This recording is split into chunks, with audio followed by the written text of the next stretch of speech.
வெள்ளெருக்கு அப்படிங்கிறது மிகவும் ஆற்றல் வாய்ந்தது அப்படிங்கிறத முதல்ல எல்லாம் தெரிஞ்சுக்குங்க. ஏன் இந்த வெள்ளெருக்குக்கு இவ்வளோ முக்கியத்துவம் கொடுத்து நம்ம சொல்கிறோன்னா, பெரும்பாலும் நவ கிரகங்களில் சூரியனோட பிரதிபலிப்பாக விளங்குறது இந்த வெள்ளெருக்கு செடி அப்படின்னு தான் குறிப்பிடப்படுது. இன்னும் ஒரு படி மேலே போய் சொல்லணும் அப்படின்னா, இந்த வெள்ளெருக்கு அப்படிங்கிறது சிவனுக்கு ஈடான ஒரு செடியாகவே கருதப்படுகின்றது.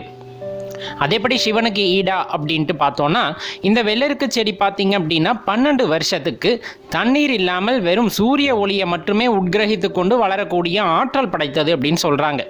ஒருவேளை அந்த 12 வருஷம் வாழ்ந்ததுக்கப்புறம் அது மரமாக மாறுது அப்படிங்கும் போது, நீங்கள் சிவாலயத்துக்கு போய் பூஜை பண்ணுற பலனை இந்த வெள்ளெருக்கு மரத்துக்கு பூஜை பண்ணுறதுனால உங்களுக்கு கிடைக்க பெறும் அப்படின்னு சொல்கிறாங்க. அப்போ அது எவ்வளோ சிறப்பான ஒரு மூலிகையாக இருக்குது அப்படிங்கிறத நம்ம மனசில் உள்வாங்கிக்கணும்.